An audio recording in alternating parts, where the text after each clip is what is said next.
Assalamualaikum warahmatullahi wabarakatuh. Sahabat Bomis, gimana kabar kalian? Semoga baik-baik saja.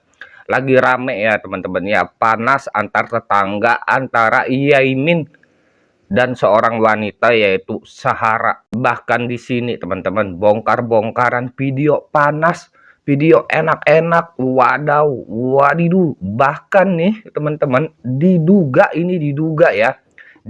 ada skandal perselingkuhan antara Sahara dan drivernya atau supirnya yaitu Agil. Semuanya terbongkar di sini teman-teman. Dan KDM pun bersama Denny Sumargo angkat suara terhadap kasus tetangga ini teman-teman. Coba kita simak dulu videonya sama-sama ya. Ini dia videonya.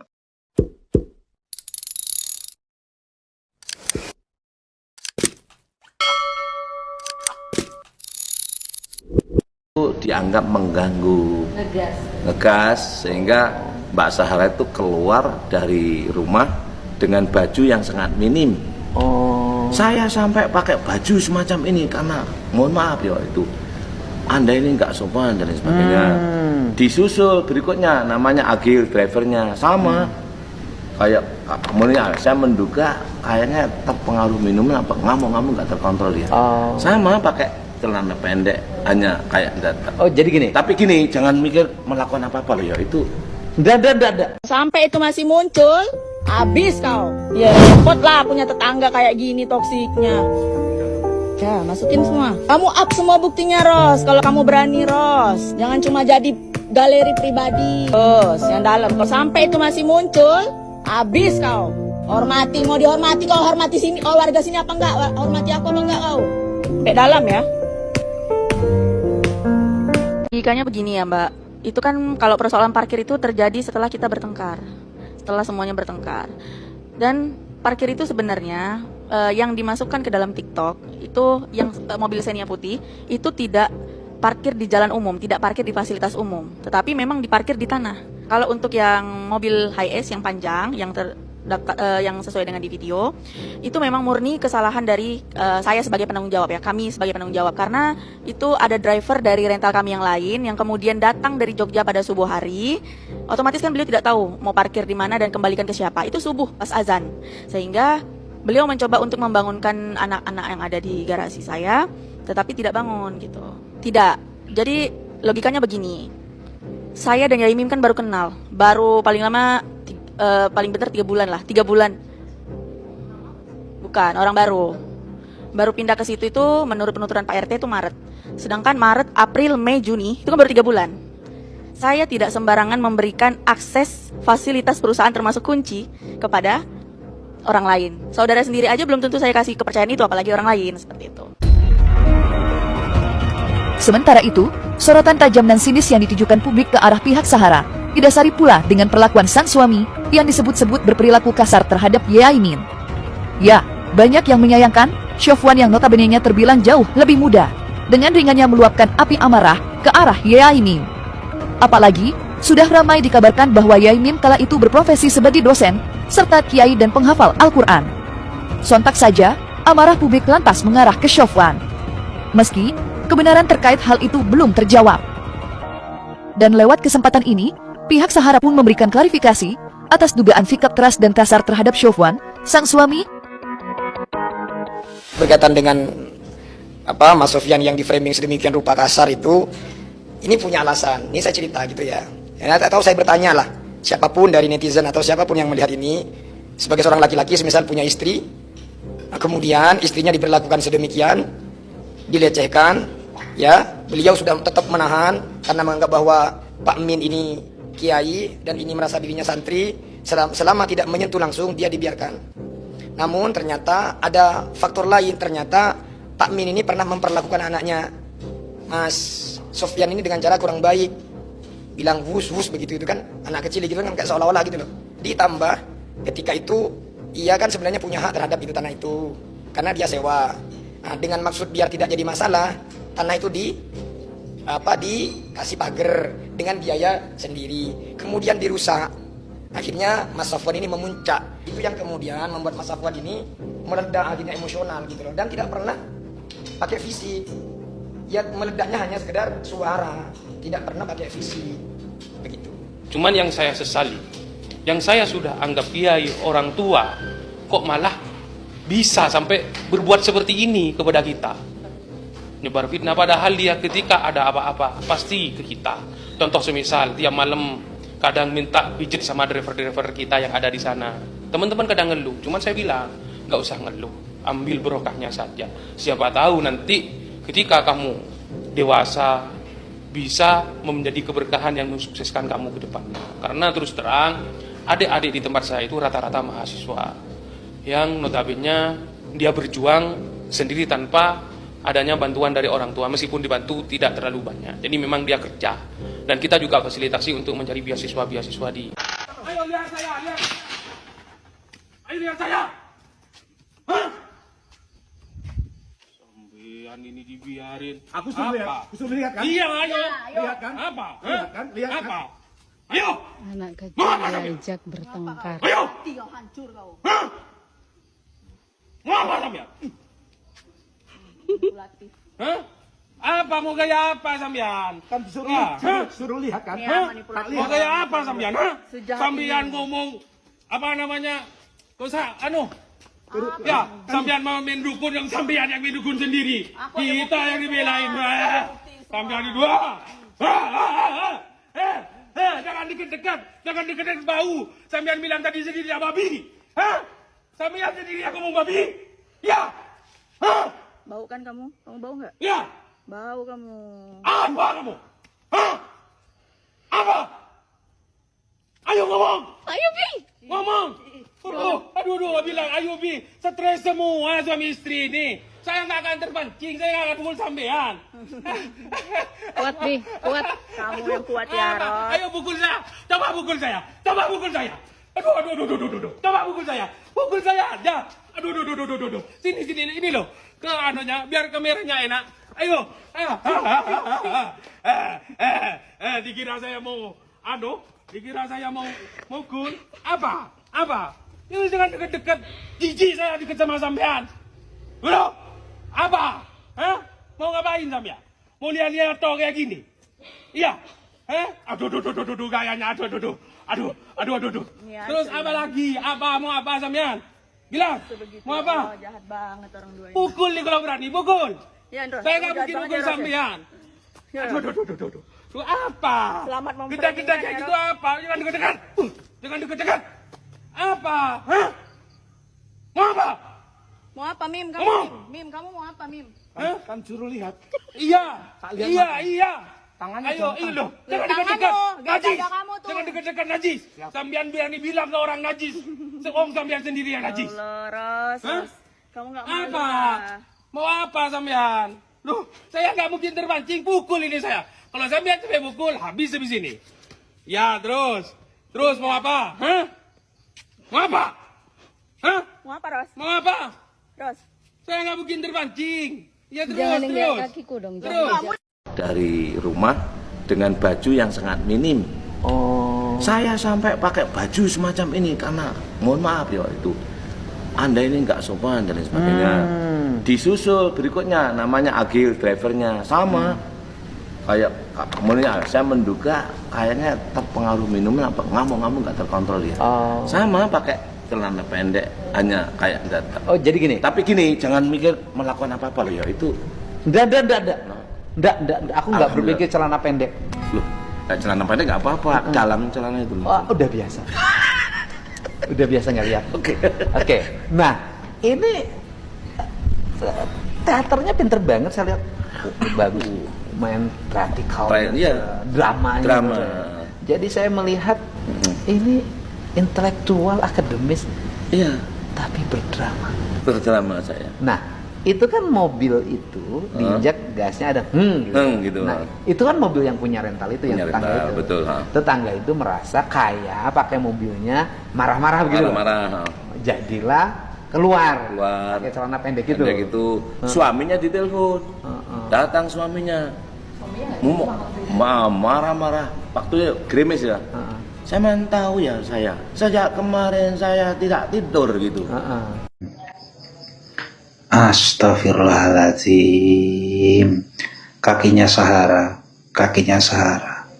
Orang tua lagi duduk, kakinya Sahara. Masya Allah. Sudah viral di TikTok, beberapa cuplikan video menunjukkan pihak S ini sudah berada di podcastnya Bang Densu. Ya, dari sini kita bisa melihat, kita tinggal tunggu tayangnya, kita bisa mendengar dan melihat keterangan dari kedua belah pihak. Namun, saya masih tetap kekeh percaya sama Mbak Sahara. Loh, kok gitu, Mas Tony? Ya, Mbak Sahara kalau memang bukan orang baik ya, nggak mungkin dong ya dua orang ini yang bukan suaminya, Yono dan Agil, membela mati-matian, effortnya sangat-sangat tinggi. Ya, kalau Mbak Sahara ini bukan orang baik. Saking baiknya Pak Yono ini sampai memberikan tanah secara cuma-cuma. Ya, saking baiknya balas budinya Mas Agil ini ya, gak diizinkan tidur di luar biar gak kedinginan. Ya begitu ya, sampai-sampai Pak Yono itu cosplay jadi seorang dukun ya. Ciak, tanah punden. Aduh. Yang satu nyebut nama Allah, yang satu nyebut nama Allah ya. Jadi ya begitulah ya, merasa lucu lah, lihat aja sendiri ya. Jadi bagaimana ya, jadi kebaikan apa nih yang dilakukan oleh Mbak Sahara sehingga kedua orang ini effort sekali ya. Tapi yang jelas nih dari saya ya, ini dari saya loh ya. Ketika dari kubu S ini sudah menerangkan gini, habis itu ada sebagian netizen yang kembali pro lagi kepada Mbak S ini. Kita kembali lagi kepada awal perselisihannya apa. Sudah jelas ya, awal perselisihannya masalah parkir. Ya, Anda sudah parkir di depan gerbangnya orang, itu sudah salah. Depan rumahnya orang, ngalangi akses keluar masuknya orang, itu udah salah banget, salah pol malahan. Sampai orang itu kesusahan. Dia mau masuk, mau keluar kesusahan, sampai ditelepon-telepon gak diangkat-angkat. Sekalinya sudah bangun malah nyuruh dibenerkan sendiri. Itu kan udah kurang ajar. Sudah dimundurkan sendiri mobilnya kegas, keluar marah-marah.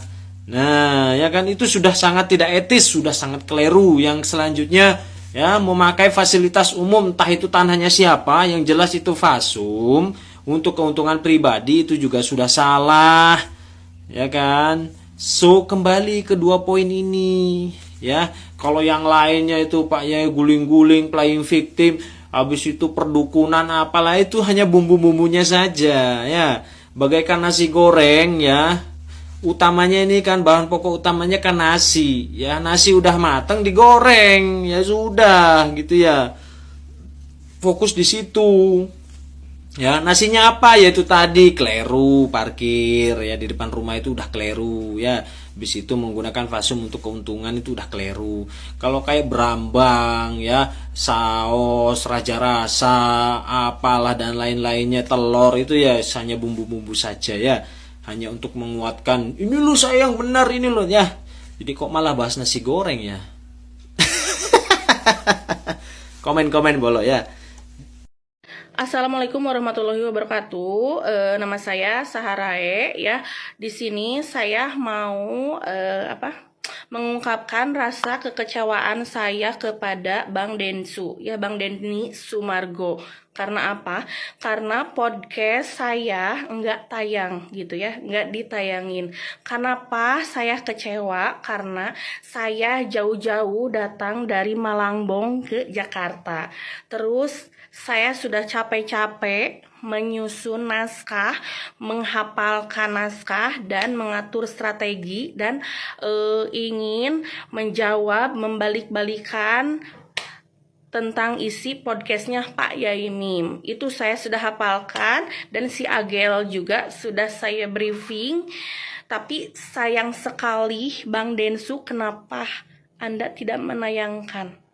Saya pribadi sangat kecewa. Saya Saharae sangat kecewa pada Bang Denny Sumargo.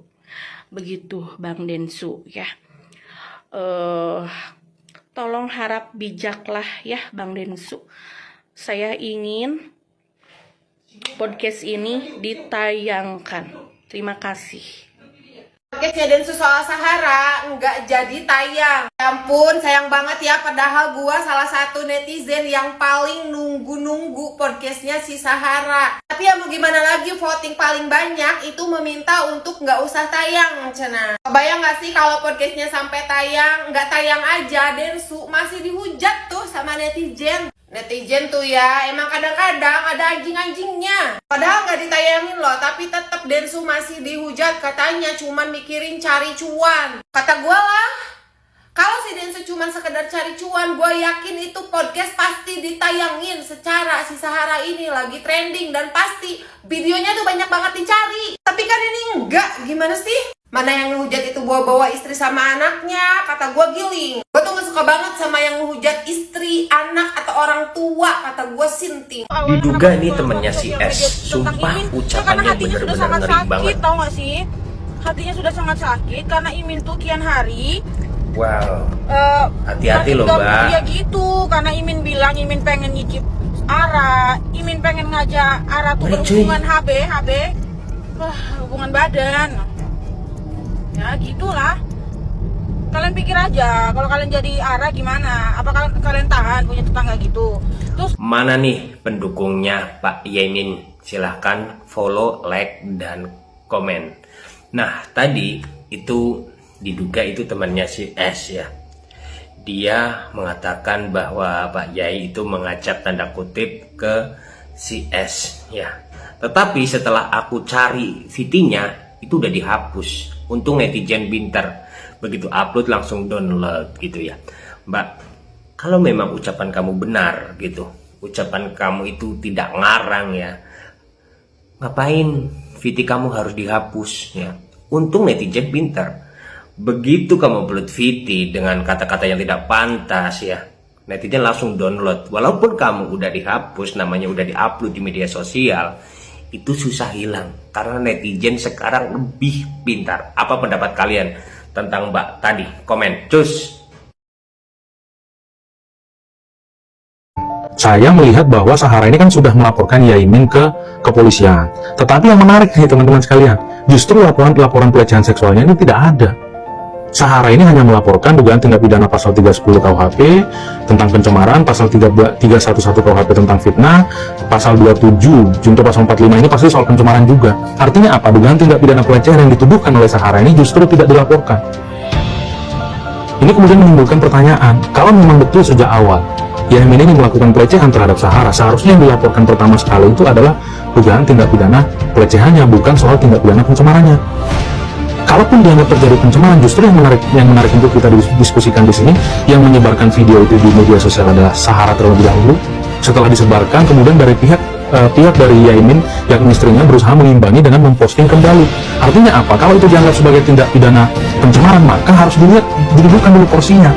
Apakah tindakan Yaimin ini dia memposting terlebih dahulu, atau justru si Sahara yang memposting terlebih dahulu? Kalau saya melihat di dalam pasal 310 ayat 3 itu disebutkan bukanlah suatu pencemaran ketika dilakukan untuk kepentingan umum atau untuk kepentingan membela diri.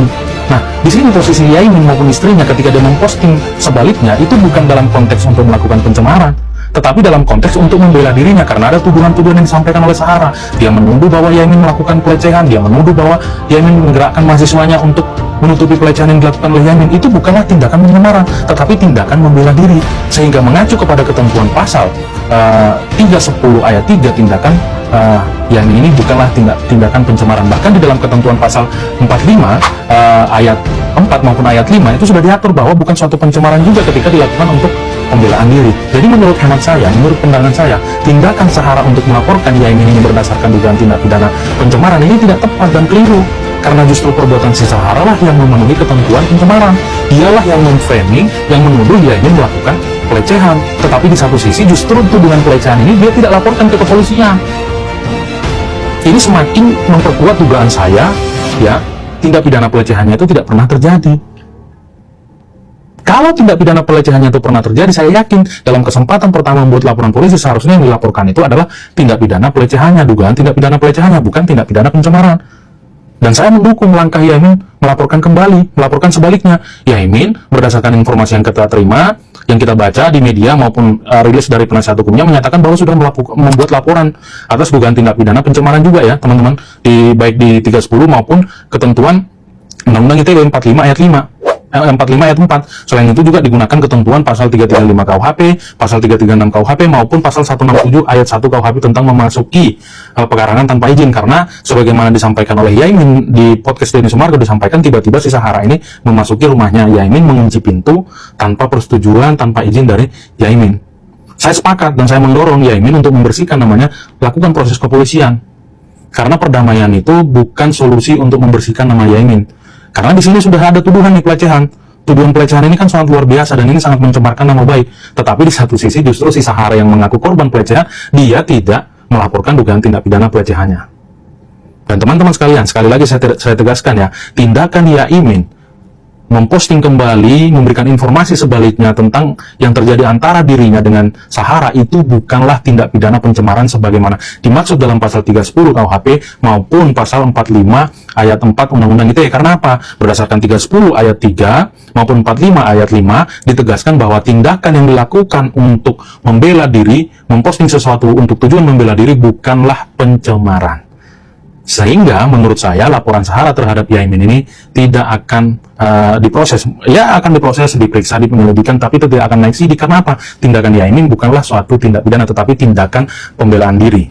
Untuk membela dirinya karena sudah ada berita atau framing jahat yang disampaikan terhadap dirinya, yang dituduhkan terhadap dirinya, maka Yaimin ini punya kepentingan untuk membela diri. Tetapi tindakan Sahara yang membuat berita bahwa Yaimin melakukan pelecehan, bahwa Yaimin menggerakkan mahasiswanya untuk menutupi pelecehan terhadap dirinya, itu jelas clean and clear sebagai tindakan pencemaran ya sebagaimana dimaksud dalam pasal 310 KUHP maupun pasal 45 ayat 4 Undang-Undang ITE. Saya mendorong kepolisian untuk segera menyelesaikan permasalahan ini supaya tidak mengarah kepada persoalan-persoalan yang lebih luas, karena sudah ada penyebutan organisasi-organisasi dari suku tertentu. Aparat penegak hukum harus bertindak cepat dan wali kota Malang harus berhenti melakukan intervensi. Karena apa? Tindakan yang dilakukan oleh RT RW yang justru mengusir Yaimin tanpa menyelesaikan persoalan yang sebenarnya itu sudah merupakan suatu pencorengan dan bentuk intervensi yang tidak dapat dibenarkan yang dilakukan oleh pemerintahan Kota Malang melalui kelurahan, melalui RT RW maupun melalui kecamatan. Sekian penjelasan dari saya dan saya mendukung penuh agar Yaimin maupun keluarganya tetap melanjutkan proses hukum supaya tidak ada pihak-pihak yang sembarangan menuduh pihak lain melakukan suatu tindak pidana. Sekian penjelasan dari saya. Terima kasih. Jadi Mbak Sahara dengan pakaian minim keluar bersamaan dengan Agil dari satu rumah di saat Pak Sofyan lagi tidak pulang. Kenapa jadi bermasalah juga sama kalian? Keluar rumah itu Mbak Sahara dan Agil bersamaan, sama-sama marah. Pada saat kapan ini? Ya pas malam kejadian yang parkir di depan pintu. Jadi Mbak Sahara dengan pakaian minim keluar bersamaan dengan Agil dari satu rumah di saat Pak Sofyan lagi tidak pulang. Jangan pikiran macam-macam loh ya. Memang realnya bukan. Enggak. Macam-macam. Pikiran dosa loh. Jadi jangan mikir jelek kepada orang lain. Saya nggak curiga apapun. Hanya dia bersama-sama marah. Mbak Sahara marah, Agil marah 7 kali. Bahasa saya ya. Ini Mbak Sahara marah dengan suara, Agil itu kalau saya bilang Mbak Sahara marah, Agil amat sangat marah sekali. Lanjut. Nah, pada saat suruh menggunakan lahan parkir tadi, clear selesai. Clear selesai. Dia gunakan parkir itu beberapa minggu lah. Alhamdulillah persoalan parkir selesai. Nggak lagi parkir di Tidak jalan. lagi parkir di jalan. Selesai kan? Selesai dong. Ada persoalan kedua. Ada lagi sekarang. Sebab kedua. Sebabnya 1000 ini. Apa nih? Ini sebab pertama kan? Ini sebab kedua. Akibatnya satu kan? Apa itu? Fitnah kan? Tengkar kan? Iya, tengkar. Padahal penyebabnya banyak. Penyebab kedua. Pada saat istriku haji, tahun ini, tahun 2025, kebetulan nggak haji sama saya. Dia menemani mama, mertua. Satu ketika si Sepim itu anak daripada Bu Sahara. Ibu Sahara masih kecil. Ya. Main ke saya, suka banget. Saya itu dengan anak kecil nggak bisa tidak sayang. Karena si Sepim ini masuk ke rumah, Mbak Sahara ngikuti. Sepim! Gitu bilang. Sambil bawa nasi. Pak Yai! Pak ekspresikan ya. Ini nasinya. Bukan bahasa Madura. Orang Batam dia. Ini nasinya saya masakan enak sekali. Mbak, saya sudah dikasih makan sama Rosida. Istri saya, kalau panggil di rumah Rosida. Tapi ini lebih enak, Yai. Saya jamin masakannya enak. Saya sendiri masak. Oh, nggih. Nah, dia masuk, naruh nasi di kayak dapur kayak semacam ini ya. Iya. Kunci pintu. Pintu yang dipakai masuk dikunci. Mbak, jangan dikunci dong. Istri saya lagi nggak ada di rumah. Biar Sepim nggak keluar. Terus? Ya itu. Saya naik ke atas. Naik ke lantai 3. Mana, Jeng? Oh, ada yang hilang. Iya. Naik ke lantai 3, ke cuci baju. Di rumah itu tidak ada mesin cuci. Saya punya mesin cuci 2 di rumah lama, sudah tak kasihkan pesantren. Lanjut dulu. Saya nyuci kan kalau nyuci pakai celana pendek. Boxer. Celana pendek saya itu mereknya Hermes. Hermes itu kan kayak boxer. Ya. Si Sahara naik ke atas. Woi, Pak Eca. Bilang begitu. Kok cabul? Lo kan pakai baju pendek. Karena mendengar suara cabul itu kaget saya. Karena di bawah ada suara Pak Sopyan. Manggil Sepim. Oh, suara keras. Sepim. Oh, no. Waduh, ini nanti terjadi. Tunggu. Kenapa dia bisa teriak begitu? Maksudnya ada apa? Bercanda kah? Apa poinnya? Enggak, memang mencari. Jadi Sepim itu kalau keluar di saya dipanggili. Karena pernah bilang sama saya Pak Sopyan gini. Wah, ini Pak Kiai ini harus hati-hati. Si Sepim sering ke situ nanti bahaya gitu. Saya nggak ngerti maksudnya apa. Saya juga nggak paham. Jadi intinya, tunggu, saya clearin dulu ya. Ya. Sepim ini kan main ke rumahnya. Sering main ke rumah. Si ibu. Ini contohnya sampai tak kasih ini Sepim. Dikembalikan lagi oleh Pak. So. Besar. Lepas aja. Nggak usah. Wes, kita lihat kok. Ini. Iya. Jadi intinya Sepim ini anaknya Bu Sahara main ke sana. Ya. Ibu Sahara juga ikut. Dia ngasih makanan. Ngasih makanan. Terus ngasih makanan, pintunya dikunci biar Sepimnya nggak keluar. Maksudnya. Nah, yang ngunci Bu Sahara, benar ya? Ya. Oke. Nah, setelah itu Pak Yaimin itu naik ke lantai 3 mau nyuci baju. Pakai celana pendek standar lah ya. Naiklah ibu Sahara ke atas, terus teriak, wah bapaknya cabul, nggak masuk dia kan? Mendengar masuk lah. Mendengar suara cabul itu saya takut, saya lari ke balkon sebelah mengerjakan apa biar nggak terjadi fitnah. Wah, ada kata-kata cabul. Bu Sahara ini suaminya orang itu kan, orang daerah itu katanya sih. Istri adalah leher dan kepala. Artinya apa? Siapa menggoda istri saya, dia harus rela melepaskan kepalanya. Paham. Sampai situ paham. Cuma gini maksud gua. Ini kan ngerti kan maksudnya ya, anak main, ibunya ikut ngasih makan. Iya kan? Ibunya di dalam ngunci pintu, terus just not make sense jatuhnya gitu loh. Mim, sudah ya? Lega. Mbak, ini Sambun ya. Sarannya dari Bang Densu apa buat Yaimim? Ya, yang penting setelah dari podcast yang Bang Densu. Jangan diperpanjang, jangan digosok lagi. Siap. Nah, kalau misalnya kesel, apa yang keluar dari mulut, sikap yang keluar, jangan dulu keluar, diredam dulu, difilter dulu, baru kalau udah agak tenang, baru ngomong, baru bereaksi. Karena biar bagaimanapun yang nonton itu masyarakat banyak. Ini bukan cuma masalah antara dua belah pihak. Supaya jangan jadi contoh yang buruk, supaya sama-sama orang ketemu tengahnya. Karena kan ini kan cuma masalah hal-hal yang sederhana yang nggak perlu kita besar-besarkan. Dan kalau tidak mau membesar-besarkan harus dua belah pihak. Yap, setuju. Harus ada yang ngalah dulu. Dan saran saya kalau bisa Yaimin sama istri ngalah dulu.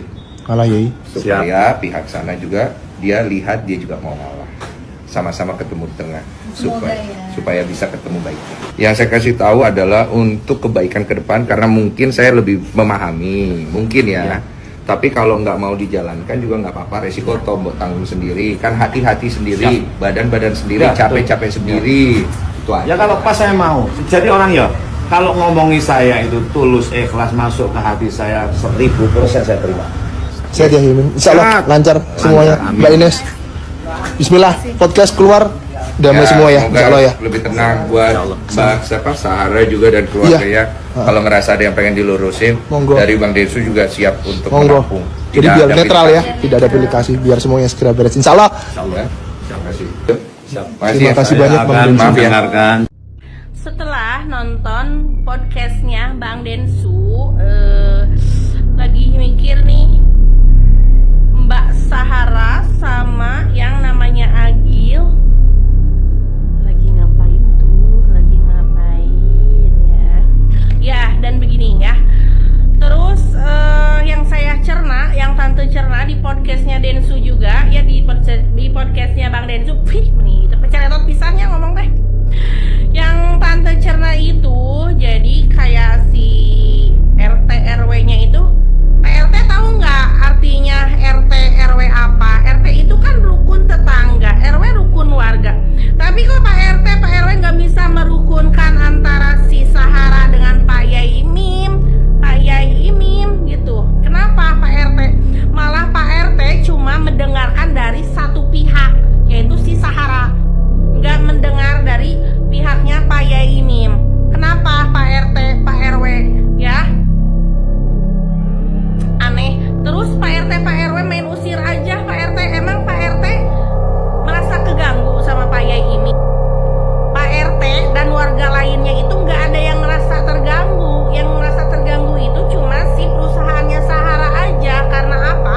Karena si Pak Yai Imim itu kan nggak mau di jalan dekat rumahnya atau yang diwakafkannya itu tempat penyimpanan parkirnya si rental Sahara.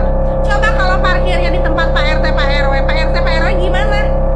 Terus si Sahara itu ya benar-benar ya dia ngajakin orang ngehasut, misalkan buat apa? Orang banyak ngehasut buat memusuhin si Pak Yai Imim. Jadi kan si warga sekitar itu jadi pada beda ke Pak Yai Imim sama istrinya. Ah maneh Sahara maneh kaos budak leutik wae anu keur musuhan membawa batur gitu. Jadi manehna yang berseterunya, mereka yang berseteru gitu berdua. Tapi si Sahara ini ngajak-ngajakin orang gitu buat menghasut, memfitnah atau apa ya, yang saya cerna sih dari podcastnya Bang Densu. Pokoknya geram banget sama Pak RT sama Pak RW ya. Pak RT, Pak RW ya yang ada di sana. Kenapa Bapak nggak bisa mempertemukan kedua belah pihak, mendamaikan? Bukannya malah langsung ngusir-ngusir aja lu yang mau diusir dari negara Konoha ini ya. Jangan berani-beraninya sama netizen Pak RT, Pak RW ya. Yang paling dongkol itu kalau aku pribadi ke Pak RT sama Pak RW. Si Sahara mah emang ya kita semua udah dongkol gitu ya sama si Sahara gitu ya. Tapi yang lebih dongkol itu Pak RT Pak RW, katanya rukun tetangga, rukun warga ya, ketua RT. Tapi gak ada rukun-rukunnya, gak ada merukun-rukunannya, kemalahan mengusir gitu ya. Mengusir nggak ada teguran dulu, nggak ada apa-apa dulu, langsung main usir aja. Dia kan tinggal di rumahnya sendiri, tanahnya sendiri, Pak RT Pak RW. Mau lu ngeduitin rumahnya Pak Yai Imim? Enak aja sembarangan main ngusir-ngusir orang. Terus perangkat desanya juga mana? Nggak tahu apa ada warganya yang diusir sama si RT si RW itu. Ih, bikin geram aja. Jadi begini, saya mohon maaf ya jika ada bahasa yang nanti agak intim ya. Awal mulanya tuh kan kita bertetangga itu baik ya. Beliau sering juga ke garasi kami. Di garasi kami itu ada gazebo yang memang tempat perkumpulan anak-anak driver. Gitu. Beliau sering ke sana, baik banget. Setiap malam jagongan, kalau bahasa sananya jagongan gitu. Bahasa sana jagongan. Jagongan itu nongkrong. Berkumpul. Kongkow. Betul. Setelah itu setiap malam itu tidak lepas dari guyonan mereka. Hingga akhirnya mungkin beliau merasa bahwasanya kami terlalu welcome, terutama saya. Saya kan orangnya easy going, Pak. Mau bercandaan kayak manapun ya saya terima gitu, meskipun saya merasa sakit hati dengan candaan beliau. Saya merasa dilecehkan. Pak Yainya ikut canda. Bercanda. Candanya terbuka kalau dia selihat. Iya, terbuka. Sangat liberal. Sangat liberal. Tetapi ada candaan yang menurut saya sudah menyentuh wilayah intim saya.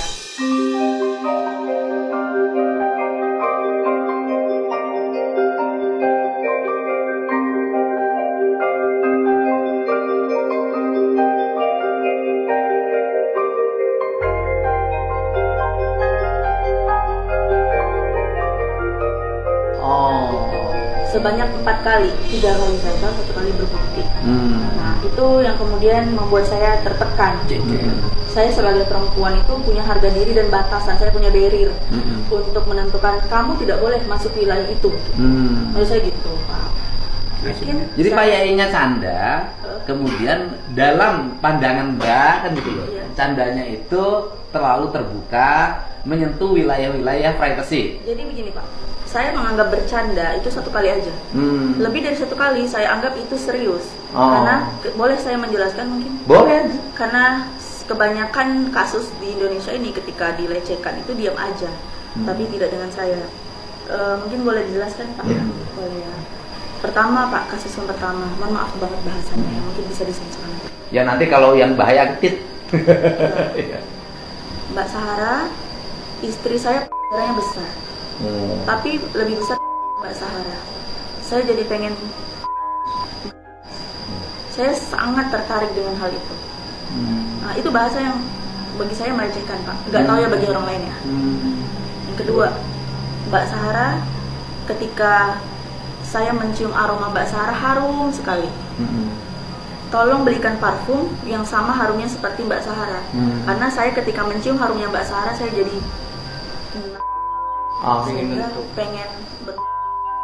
saya pengen banget Pak. Ini Rosida haji, sedang haji. Ini kan momentum yang tepat. Intinya ada bahasa seperti itu. Waktu itu dia, beliau haji. Pak Yai istrinya ada? Lagi haji. Oh lagi haji. Dia lagi sendiri di rumah? Dia lagi sendiri. Kemudian yang ketiga Pak, waktu itu saya keluar, saya nyupir sendiri, bawa mobil sendiri. Kebetulan saya kan habis keramas, jadi nggak pakai jilbab, pakai tapi cuma diginiin Pak. Nggak, saya menganggap itu nggak pakai sih Pak.